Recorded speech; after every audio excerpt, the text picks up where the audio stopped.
Palo Alto studio connecting Silicon Valley and Wall Street. I'm John Furrier, host of theCUBE here with Dave Vellante, my co-host.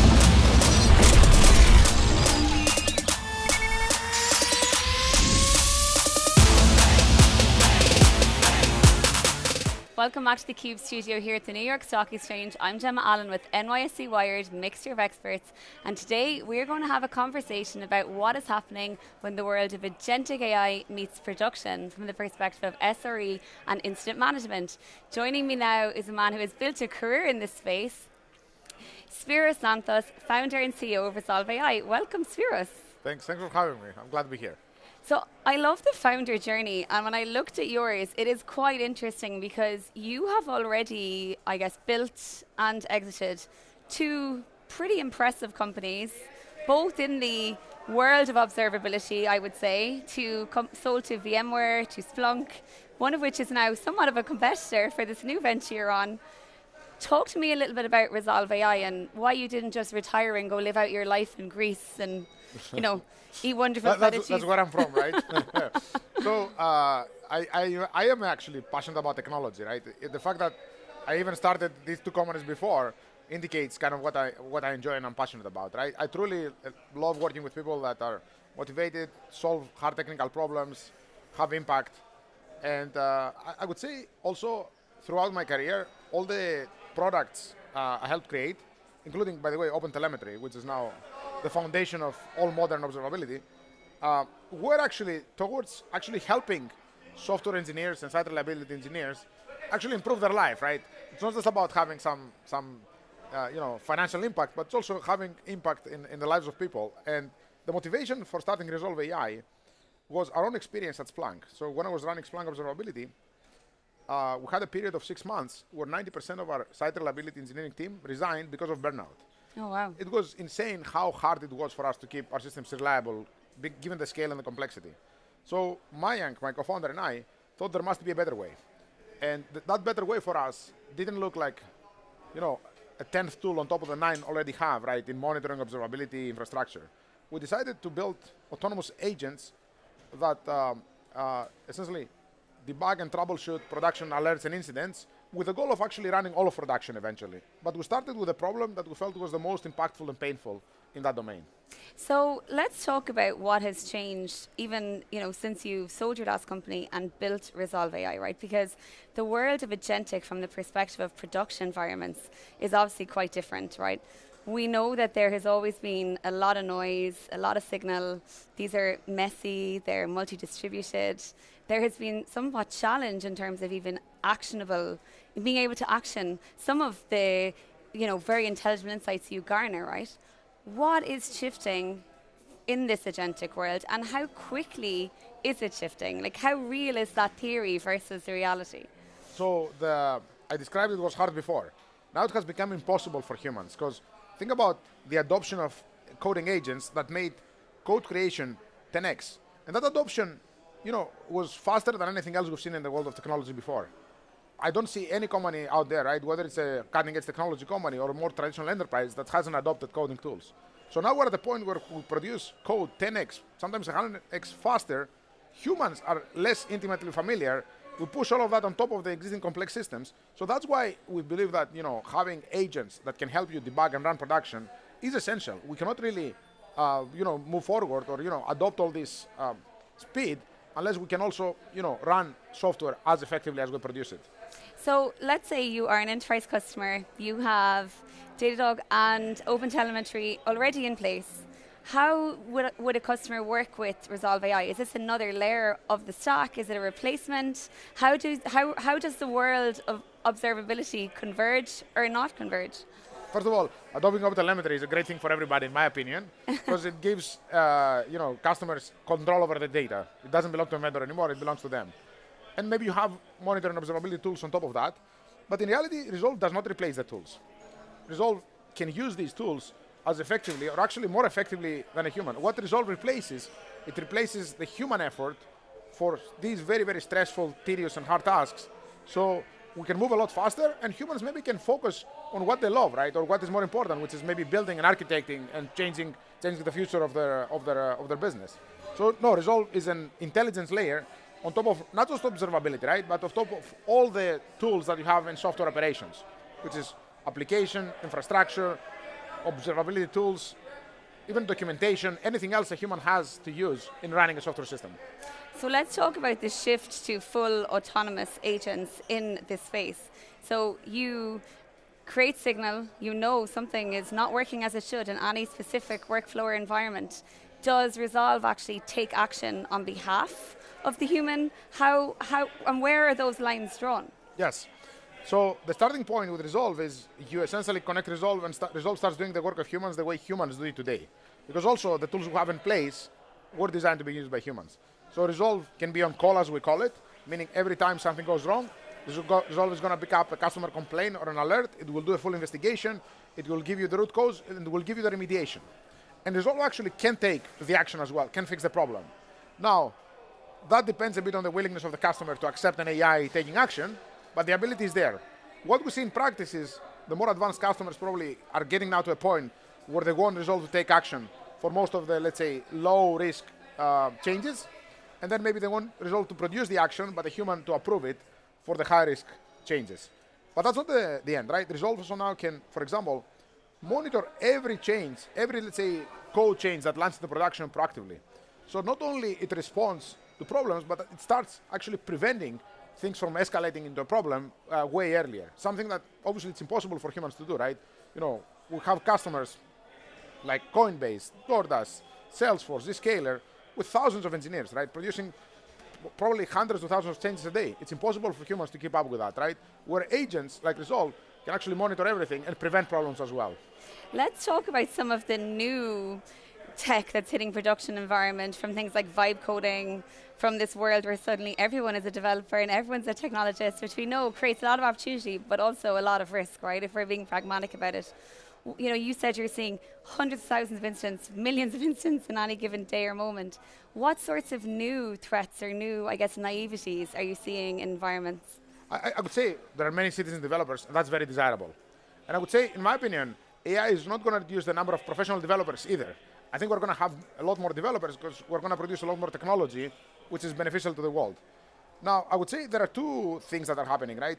Even professional developers, because they produce a lot more code through agents, they're probably less intimately familiar with all that code that hits production. So that's one area where, regardless of whether you're a professional or not, you need agents to help you run that software, right? Because you're not as familiar as before, and it's a lot more. But even like for citizen developers, let's say, if things they produce end up actually becoming like critical and production ready, the same rules apply, right? And obviously you need tools for that as well.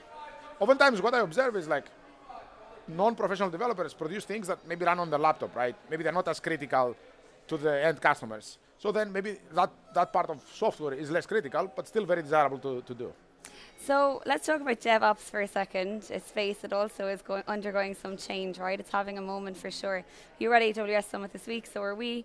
We had some conversations with some folks who are using DevOps agents in production. And it kind of struck me that there's definitely a mixed sentiment among some of the DevOps community broadly about how far we should go with the world of agentic, especially from the perspective of actually implementing changes, right? Really having control over environments. Some folks love the idea of not having to be woken up on a Saturday morning with an incident, and some folks are worried about what it means in the longer term and how the ownership changes, right? What are your thoughts from the perspective of, again, where human value starts to creep or, potentially wane? Yeah, like I said, I don't think we're going to have fewer software engineers, but the job is changing. The job is not writing the code or even debugging the incidents and production issues anymore. The job is managing the agents that do that and do a lot more of it. But I'll tell you, this is a very hard part of the job. I just came before this from meeting the head of SRE from a major consumer technology company, and the thing that he told me that was the most important to him is actually Resolve fixing maybe the majority of issues and not having to wake somebody in the middle of the night. He said the human aspect of running production maybe is the most important to him, more than even improving reliability or more than the productivity gains you have. So I think people are ready for agents to do this well. But of course, we are developing the right guardrails, the right policies, all the right mechanisms to do this safely and compliant in a way that aligns with the way folks want to run businesses. Let's talk about the world of LLMs for a second, specifically as it relates to your business, right? So how much of the future do you think will be built on, agents being very, very niche, knowing OpenTelemetry really, really well, versus just better LLMs, also absorbing some of that input and output and actually also delivering that work? Like, where do you see that split or that convergence happening? So I see, obviously, the improvement in general reasoning continuing. We see this with the recent models that dropped, and that generally helps you build more effective agents because you can essentially chain together many more tool calls, and the models don't lose track of what's happening. But if we step back, I would say for domains who are deep, like software, like customer service, like coding, what we see is that I think that you can advance the state of the art by training specialized models and building agents together with these models beyond what you can do with just frontier models. This doesn't mean like the general purpose frontier models are getting out of the picture.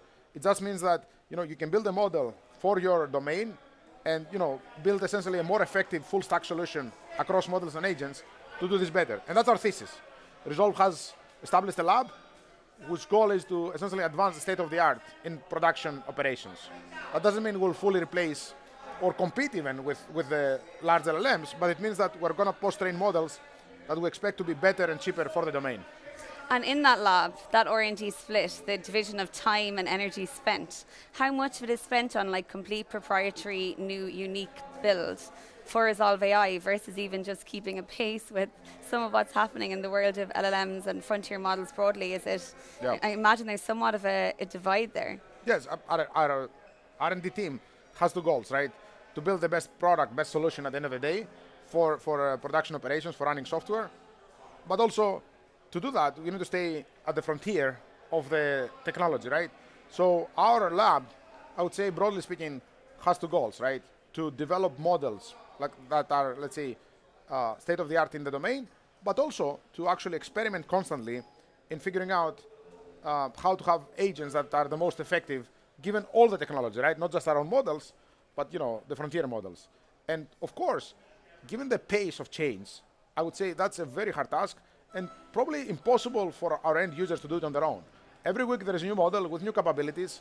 You need to change the whole stack oftentimes, right? You need to improve your eval sets, as we call them, to be able to test the new model abilities. You need to modify your harnesses to take advantage of it, right? So our lab, let's say, broadly speaking, has the responsibility for both. What are you seeing from the perspective of open weight models, and how do you see them playing a role in the future of enterprise tech in corporate America? Obviously, the open weight models are the way open source in the past generation were important, are equally important in my opinion. I think that we should not get into the world. I don't think that's a sustainable world, right? Where all the value gets extracted by the LLMs, right? And I think the world that actually, in my opinion, is going to be the future is where, obviously, the LLMs are an important part of the stack, but alongside them, there are open weight models that enterprises and vendors can modify and produce like a better solution or a more specialized solution to their needs. And I think what we see now is that open weight models are probably like 6 months behind the frontier models. And if that continues and it improves, I think we're heading to a very good kind of future. And that's my belief, right? My belief is that open weight models will stay close and will even get closer to the closed frontier models. And one more point I want to make there is that I think like the big labs want to make everybody believe that it's impossible to train a state-of-the-art model, but I don't think that's the case. And I think we're seeing it from our own efforts, and we're seeing it from others in the industry, that you can actually, having, let's say, the right domain knowledge, having the right data, you can actually produce a model using open weight models as a starting point, maybe, that is more effective in your domain. The race is on. So we hear a lot about bottlenecks and constraints in the infrastructure space, right? We hear about compute, about energy, about all of those things. From your perspective, what are the biggest constraints right now for you building out this business? Yes, I guess as the build of the infrastructure happens, in a way, and we've seen this with the stock of all the hardware companies and the memory companies, it's moving gradually up the stack, right? In our case, there is constraint in, GPU availability, right? And because we're training our own models, we need a lot of infrastructure for that. But it is a constraint for the industry. Now, the good news in our case is our domain we're essentially trying to automate software engineering work, right? Which is extremely valuable, right? So I think we can afford to invest, have the right capital investment, let's say, to acquire the infrastructure that we need. But still, it's very, very constrained. And I think the world is going to be constrained for a while, for the next 2 3 years at least. Let's stay on investment and finish with an easy question. So, Spiros, you have built and exited 2 companies. This is your 3rd company. Very impressive financials too, right? You guys have valuation of 1.5 billion. You had an extension to a Series A. I mean, it's an impressive pedigree and resume here you have. Are we going to see you ring the bell here at the New York Stock Exchange someday? Or what's the plan with this one? I hope so. I think the difference between this company and my other 2 companies is that this is such a big technology shift that essentially I think the whole software stack eventually is going to be replaced, right? And it's going to be agentic, and we'll see the unbundling of SaaS vendors and all of that, right? So I think this creates obviously the opportunity to build something very impactful, right? And there is what we're solving, in my opinion, is universal. Anybody who runs production software that serves customers wants to do that better, right? Wants to do it more reliably. And the way for that is AI. So our aspiration is to be the most impactful companies in, let's say, the production software operations domain. Well, we certainly hope we see you ring the bell too, Spiros. Thank you so much for joining us on theCUBE. Thanks for having me. I'm Gemma Allen at theCUBE studio here at the New York Stock Exchange. This is NYSE Wired's Mixture of Experts. Thanks for watching.